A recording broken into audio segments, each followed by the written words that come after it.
ఈ తపస్సు కాలం అనే పుణ్యకాలంలో ప్రార్థన జీవితాన్ని కలిగి జీవించడం చాలా ముఖ్యమైన విషయం. ఎందుకంటే మన ఉపవాస జీవితానికి ప్రార్థన జీవితం ఎంతగానో దేవునితో మన సంబంధాన్ని కలిగి ఉండేలా చేస్తుంది. అసలు ప్రార్థన అనగా ఏమి? ప్రార్థన అనగా భక్తి కలిగి దేవునితో సంభాషించుటయే ప్రార్థన. పరిశుద్ధ గ్రంథంలో ఉన్నటువంటి ఇతివృత్తాంతమే ప్రార్థన. ప్రార్థన చేయడం ద్వారా మనం దేవునితో ప్రేమలో పడతాము మరియు ఆయనకు చాలా దగ్గర అవుతాము. ప్రార్థన జీవితం అనేది ఆధ్యాత్మిక ప్రయాణం మరియు రోజువారీ దినచర్యలో అంతర్భాగం. ప్రార్థనలోని రకాలు: స్తుతి ప్రార్థన. స్తుతి ఆరాధన ప్రార్థన ద్వారా దేవునికి స్తుతులు ఆరాధనలు చెల్లిస్తాము. దేవుడు సృష్టికర్త, సర్వాంతర్యామి, సర్వాన్ని సృష్టించి కాపాడుతున్న తండ్రి దేవునికి ఆరాధనలు చేయడం ఎంతో ముఖ్యం. యెహోషువ గ్రంథం 6వ అధ్యాయంలో ఇశ్రాయేలు ప్రజలు ఎరికో నగరంలో ప్రవేశించడానికి ముందుగా ఎరికో గోడలను స్తుతి ఆరాధనలు యావే ప్రభువునకు చెల్లిస్తూ పడగొట్టడం మనము చూస్తున్నాము. ఇదే విధంగా మన జీవితంలో ఎలాంటి కష్ట దుఃఖాలు ఎరికో గోడల వలె పెద్దగా ఉన్నను ఆరాధన ప్రార్థన చెల్లించడం ద్వారా మనము మన కష్టాలని జయించవచ్చు. 2. విన్నప ప్రార్థనలు. మన యొక్క అవసరములను విన్నప రూపంలో ప్రభువునకు విన్నవించడం.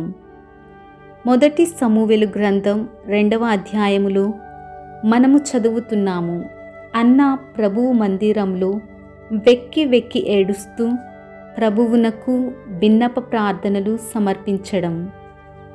అప్పుడు ఆమె ప్రార్థనను ఆలకించి దేవుడు ఒక బాలుని ప్రసాదించారు. కాబట్టి విన్నప ప్రార్థనలు దేవుడు తప్పక సకాలంలో విని మన అవసరాలను తీరుస్తారు. 3. మధ్యవర్తిత్వ ప్రార్థన.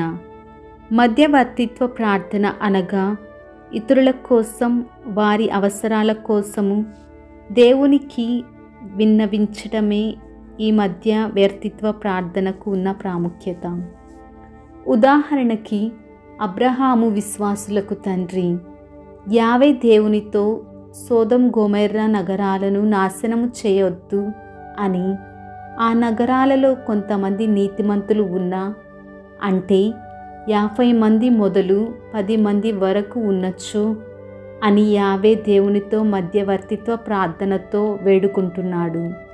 కాబట్టి మనము కూడా ఈ తపస్సు కాలంలో ఇతరుల కొరకు మరియు వారి కుటుంబాల అవసరాల కోసం ప్రార్థించినప్పుడు దేవుడు మన ప్రార్థనలను ఆలకిస్తారు.